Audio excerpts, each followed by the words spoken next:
Painkillers, blood thinners, and chemotherapy drugs are just some of the substances that are found in your drinking water. There's new information that some drugs are ending up in our water at levels never seen before.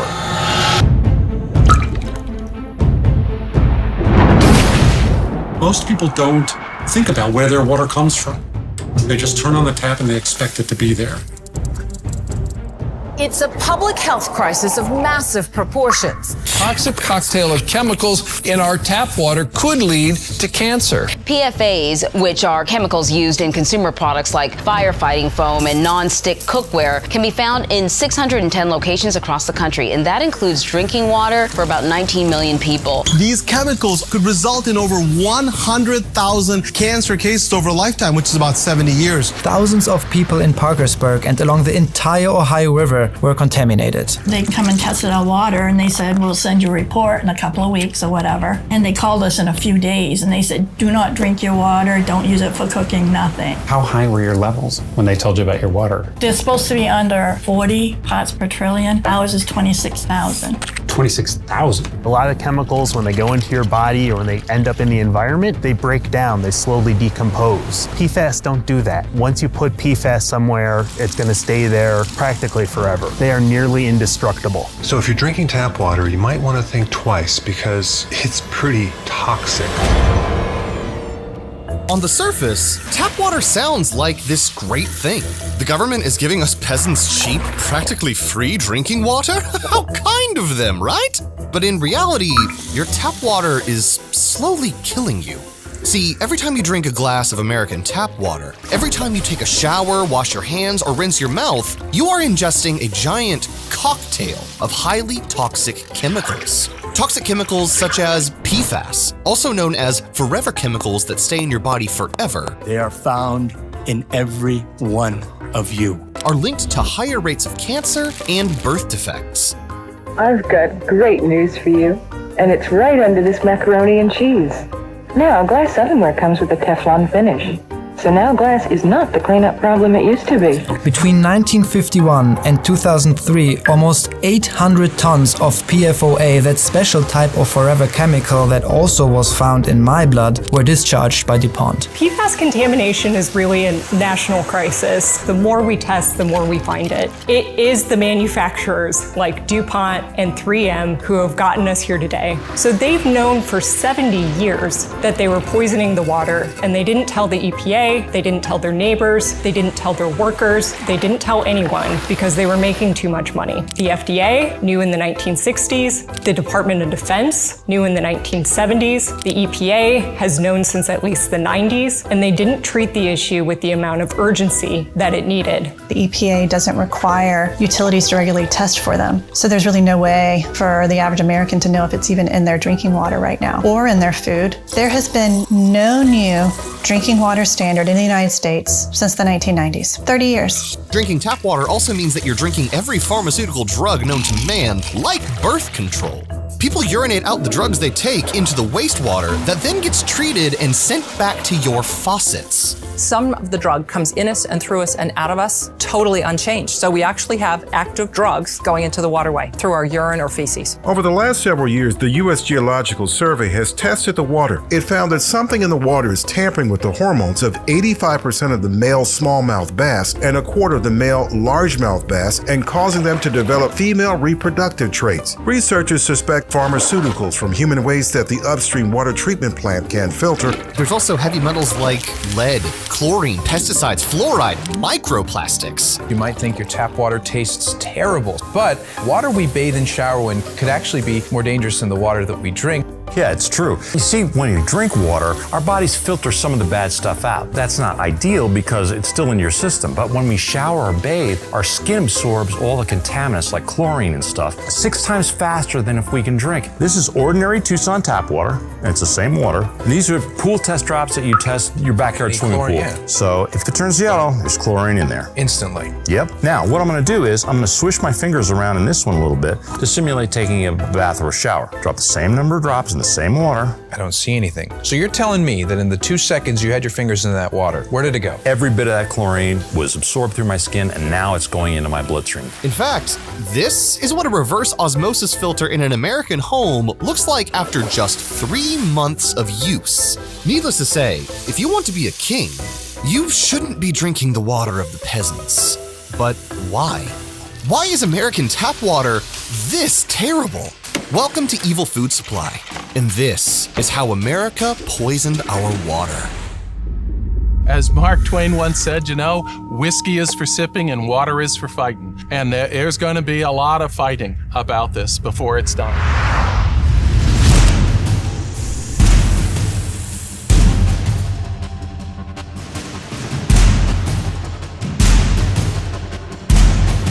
The wealthiest individuals do not consume the same water as the general public, so it is recommended that you opt for high-quality water as well. Similarly, they also invest differently from the masses. They don't just invest in public markets. That's for the commoners. Also, with the way the media works these days, those stocks and bonds could become worthless in a matter of weeks. The wealthy spend so wisely that even their splurge purchases are investments, like one of the most exclusive luxury assets, fine art. Investments like these tend to be less impacted by recent events, which is why last fall, while everyone was panicking about inflation and interest rates, some of the wealthiest Americans were trying to get their hands on Paul Allen's art collection. This isn't a new trend. Since 1995, blue-chip art pieces outpaced the S&P 500 by 131% according to Citi. And according to Deloitte, the global value of art is expected to grow a whopping $1 trillion by 2026, which means there's still time for everyday investors. This is why what Masterworks is doing is so special. Their team has created a one-of-a-kind database tracking decades worth of auction records. They're giving you the opportunity to invest in fractional shares of contemporary art, from legends like Picasso, Banksy, and Monet. Meaning you only invest a fraction of this masterpiece's true value, and you still see proportional returns on your investment. To date, Masterworks has sold over $45 million worth of artwork and distributed the net proceeds to investors, which explains why over 700,000 people have signed up so far. Offerings usually sell out in hours, so they've had to make a wait list, but our subscribers can skip the line by clicking the link in the description.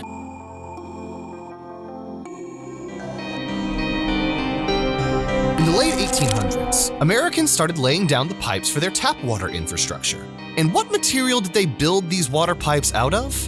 Why, they chose the most durable, malleable, abundant metal they could find: lead. See, back then, they didn't know lead was all that bad. They just wanted to build some awesome pipes. And so, America's tap water was being delivered straight to your faucet via toxic lead pipes. And as the decades went on, scientists began to realize that exposure to lead, even in very small amounts, could lead to things like blindness and anemia. But the damage had already been done. America had been drinking lead-tainted water for decades at this point. By the 1920s, multiple states banned the installation of lead pipes. But the problem was, what about all the lead pipes that were already installed? You can't just tear out all the lead pipes across the nation. It would be a near impossible feat, not to mention very expensive. So local governments took a shortcut. They added an anti-corrosion chemical directly into the water supply to counteract the runoff from the lead pipes. So when the water runs through the lead pipes, this anti-corrosion chemical sticks to the lead pipes and forms a protective barrier between the pipes and the tap water. This seemed like a genius quick fix at the time, but it definitely wasn't foolproof. Random vibrations from the ground can cause this protective layer to chip away, exposing your tap water to high amounts of lead. One man in Chicago tested his tap water while construction was going on outside his house, and he found that it was infected with lead at 455,000 ppb. The EPA considers 15 ppb to be dangerous. But it's not just random vibrations that can expose you to lead.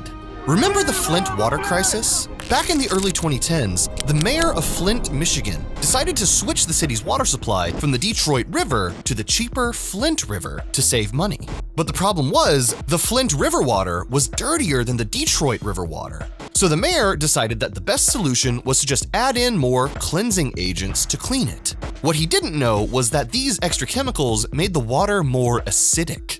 and this acidic water stripped that anti-corrosion layer inside the lead pipes. And so, lead from those aging pipes started leaking into the water supply. And soon, the entire city of Flint, Michigan had brown, dirty, smelly, lead-filled water coming out of their faucets. And as of today, there are between 9.7 and 12.8 million lead water pipes still in operation, serving 22 million Americans. Lead water pipes that at any random moment can absolutely destroy your health, especially for kids. Lead exposure can cause speech and language problems, developmental delays, decreased bone and muscle growth, poor muscle coordination, damage to the nervous system, kidneys, and/or hearing, seizures, and even unconsciousness in cases of extremely high lead levels. But lead is just one of the ingredients in your glass of American tap water. We already covered how fluoride was introduced into our water supply in this video that you can watch by clicking the card on the top right corner. So what we need next is a little sprinkle of forever chemicals.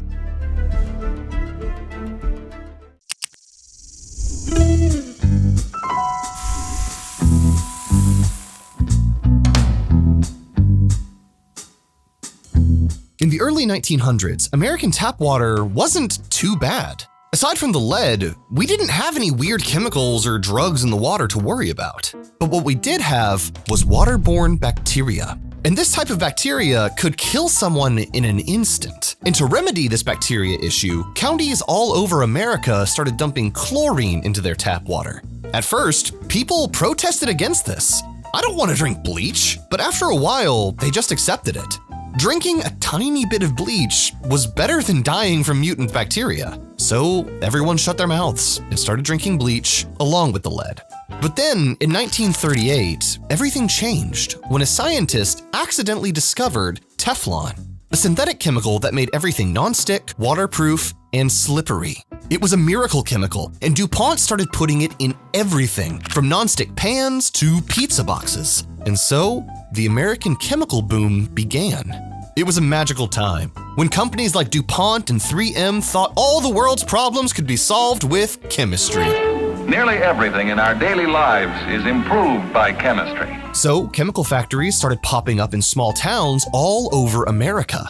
These small towns needed the money, the jobs, and they were more than happy to work for an exciting, cutting-edge company that was producing chemicals for a better living. But little did these towns know that in order to make things like Teflon, DuPont had to produce a chemical so strong, so durable, that it's basically indestructible. An indestructible class of chemicals called PFAS, specifically PFOA and PTFE. These PFAS chemicals are so indestructible that they would later be nicknamed forever chemicals, because they do not break down in nature. And during this manufacturing process, these factories would create a lot of toxic forever chemical waste. Forever chemical waste that would need to be disposed of somewhere, right? And in the beginning, these chemical makers did pretty much what every other American factory tends to do. They burned the waste and piped it right into the air, or dumped it straight into the ground. Either way, these forever chemicals would end up contaminating the groundwater. And as the years went on, the people who lived in these small towns with newly infected tap water would develop things like cancer and hormonal disorders. John Hickey, a man who lived in Hoosick Falls, developed kidney cancer at the age of 60, even though none of his genetic line had it. And PFAS chemicals, which include PFOA and PTFE, have been linked to kidney cancer specifically. He eventually found out that his tap water contained extremely high levels of PFOA. It had been drinking it for decades. Toxic chemicals linked to serious diseases like, cancer, liver damage, and thyroid disease. And guess what? They never, ever degrade. This woman from North Carolina lost her baby from drinking PFOA-rich tap water during her pregnancy. Did it ever occur to you that that water might be contaminated? Never. Not in a million years. So I breastfed my daughter for at least a year. And I was happy. It was fine. Everything was fine. And suddenly, she becomes 4 years old and she's slightly disabled. Why? Because she had a shortness of oxygen in her brain. Maybe the problem is caused by that chemical company. Maybe not. Is she dying? No. Will she get cancer? Who knows? I don't know. Today, forever chemicals have infected practically all of our water supply, with nearly all Americans, including newborn babies, carrying PFAS in their bloodstream. But if you thought forever chemicals were the end of it, oh, you're so sadly mistaken.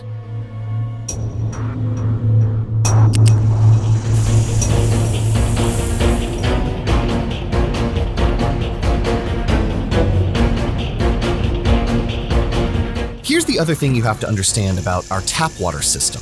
It's that a lot of that tap water that comes out of your faucet comes from recycled toilet water. Yes, that's right. Whatever you excrete out into your toilet gets flushed down the drain, into a water treatment facility, and back into your tap water. Which is all fine and dandy if these water treatment facilities could actually filter out everything. But unfortunately, they can't. Most municipalities just don't have the technology to filter out every single random chemical out there, which is a problem because Americans take a lot of drugs. 60% of Americans over the age of 18 take at least one type of pharmaceutical drug, and antibiotic use has skyrocketed to 270 million prescriptions per year. Birth control pills, narcotics, antibiotics, Prozac, all these substances that contain a whole cocktail of chemical compounds, hormones, and other things that alter our bodies are all getting excreted straight into your tap water. The other worrisome thing about tap water is most of the filtration systems used in municipalities do not get rid of antibiotics in water, and I can guarantee you that they are in almost all of our commercial water systems. And the effects of drinking this random mix of pharmaceuticals is pretty terrifying. Scientists have done studies on fish who swim in this drug-filled sewage water, and they found that the male fish were showing signs of feminization, and some were even being born intersexed. The scientists also found residues of antidepressants like Prozac, Celexa, and Zoloft in the brains of some of the fish. There's something happening to the rainbow darter, a tiny fish that lives in the rivers of southern Ontario. If they're downstream from a sewage treatment plant, the male fish turn into females. What's causing the males to develop eggs? Human hormones, residue from prescription drugs that are flushed into the river. If you expose them to wastewater, they will feminize. They will have eggs in the testes. But it's not just the fish. Philadelphia tap water contains 56 different pharmaceutical drugs. Southern California water has high amounts of both anti-epileptic and anti-anxiety medication. Whatever medications your neighbors are taking, you are too. And you might be thinking, well, okay, I'll just stick to bottled water then. Bottled water isn't too bad, right? Well, think again.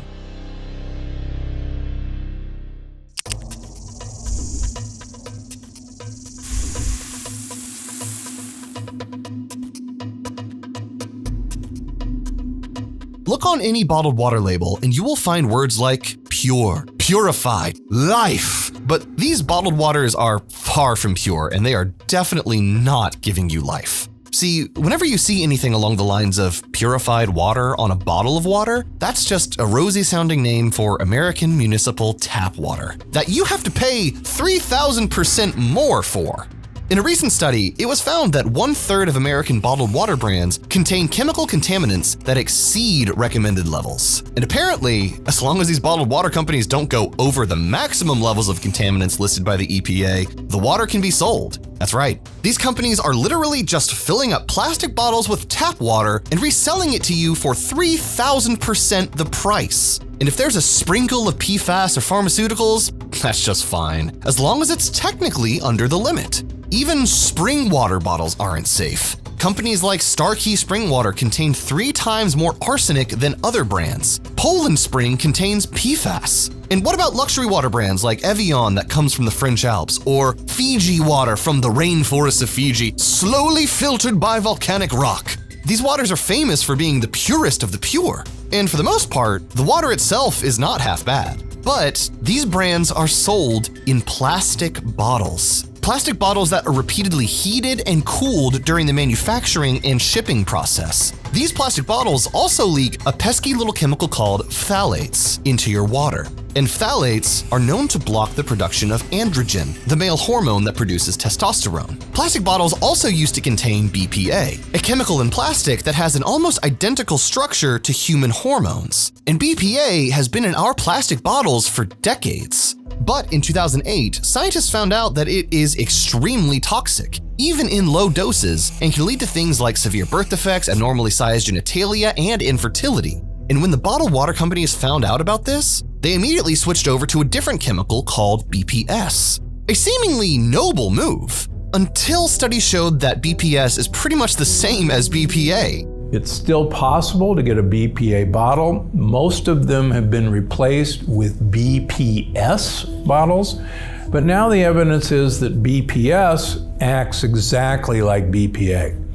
So my opinion is try not to drink a bottled water that comes in a plastic container.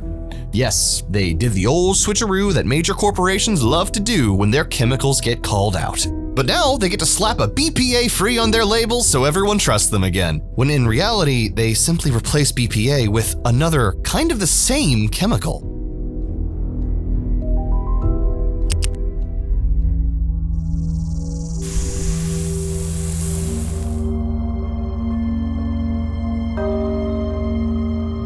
So if American tap water is so bad, why doesn't the government do anything about it? Simple. There's no incentive to. Think about it. What's a more pressing issue that will get votes? Invisible chemicals in the water that you can't see, smell, or taste that aren't going to materialize in diseases until decades later? Or the latest war or social program?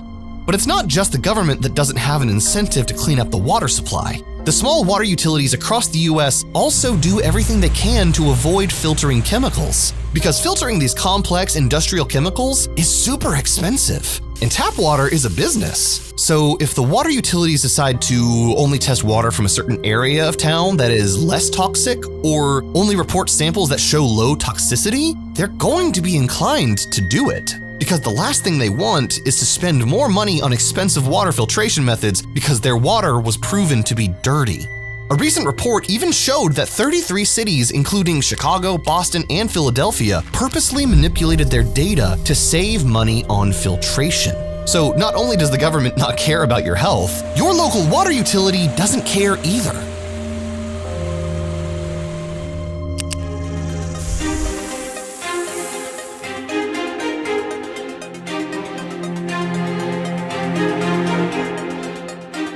Even if the government did filter out every PFAS chemical, pharmaceutical drug, and scrap of lead, it's kinda too late. We've been saturating ourselves with toxic tap water for over a century, and some of these chemicals might even alter our DNA permanently. Fish that were exposed to pharmaceutical drugs didn't show traits of feminization until a few generations down the line. So this means the chemicals you're taking in today could alter the hormones of your future grandchildren. We've all heard the number that water makes up more than half of our bodies. Water is the essence of life. It's the foundation of your vitality. So you need to be taking it seriously. And you should not, for the life of you, be drinking or bathing in tap water. We are not gonna pretend that we have all the answers. We're still learning about this ourselves. But here's what we do. We only drink natural spring water that comes in glass bottles, like San Pellegrino and Laricia from Italy, or Mountain Valley from Oklahoma. We just get boxes of these shipped to our place every few weeks. Sure, it's a little more expensive, but you're a lot less likely to be drinking birth control. We have no affiliation with these brands, but these brands should definitely sponsor us if you're watching. And as for the tap water you shower in, that's a little trickier. Right now, we're testing out this shower filter that reduces chloramine, chlorine, fluoride, iron, lead, heavy metals, bacteria, and more from your shower water. And so far, it's definitely better than regular tap water. And if you want a cheat sheet with all of our water recommendations listed out, along with what to avoid, scroll down and click the link below to sign up for our Evil Food Insiders newsletter, and you'll get all of this sent straight to your inbox. By signing up for this newsletter, you'll also get alerts on breaking news about our food supply as they happen, so that you can protect yourself and the people you care about. And next up on Evil Food Supply, we're gonna expose the dark underbelly of the US beef industry and how just 4 companies monopolize the entire industry. Click the circle on the screen to subscribe so you don't miss it, and then click the square on the screen to sign up for the newsletter now.